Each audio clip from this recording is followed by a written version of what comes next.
bagaimana kita akan terlihat bahagia walau kita itu banyak masalah. Terkadang kita itu masalahnya banyak, tapi kita harus bahagia di depan orang lain. Gimana kamu?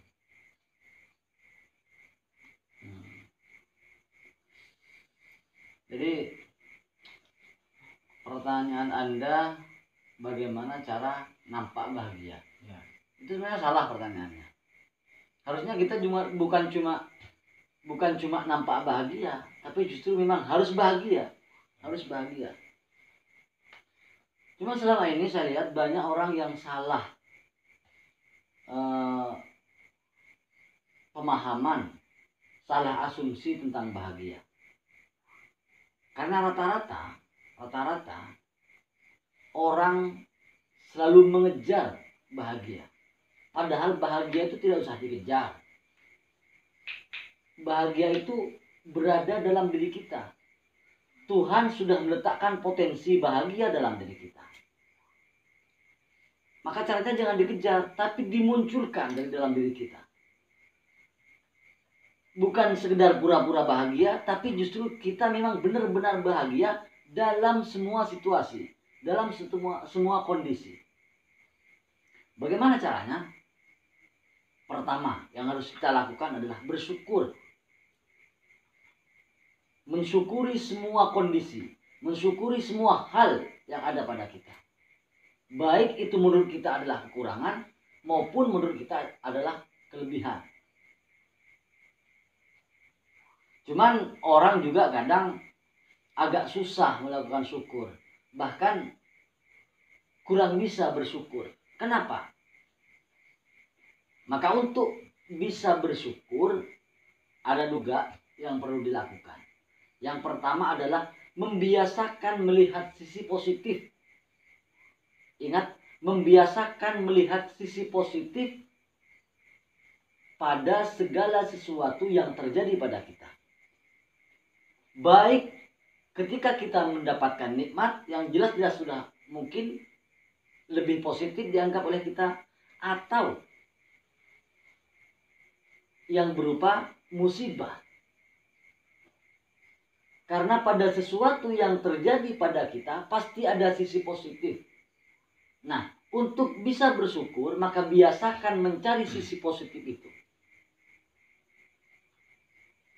Terkadang kebanyakan orang susah bahagia karena memang tidak mampu melihat sisi positif. Bahkan bukan hanya tidak mampu melihat sisi positif, justru seringkali lebih memunculkan sisi negatif. Contoh misalnya, dulu ada seorang ulama besar yang kalau di Indonesia terkenal dengan nama Abu Nawas. Pada suatu hari ada seseorang yang menemui beliau dan mengeluh. Kenapa? Karena merasa rumahnya sangat sempit, sementara anggota keluarga banyak. Apa yang diperintahkan oleh Abu Nawas? Ternyata Abu Nawas memerintahkan agar di dalam rumahnya ditaruh sapi. Sapi ditaruh di dalam rumah. Sapi dipelihara di dalam rumah. 1 ekor sapi. Taruh aja 1 ekor sapi. Akhirnya orang itu ikut apa kata Abu Nawas. 1 ekor sapi ditaruh. Gimana rasanya? Kata Abu Nawas bertanya lagi. Orang itu berkata, makin sempit Abu Nawas, tambah 1 lagi. Ditambah lagi satu ekor sapi di dalam rumah.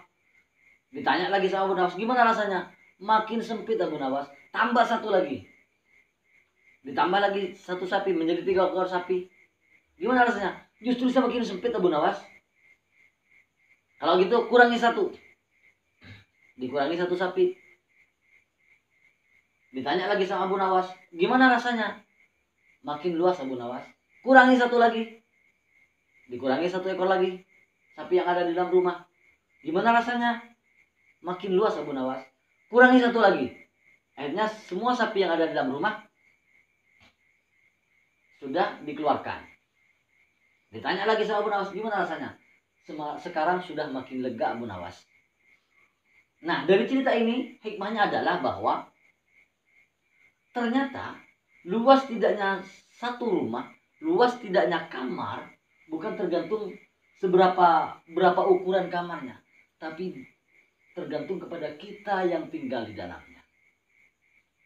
Kalau kita selalu membandingkan apa yang kita miliki dengan milik orang lain yang lebih di atas kita, maka semuanya akan terasa sedikit, semuanya akan terasa sempit.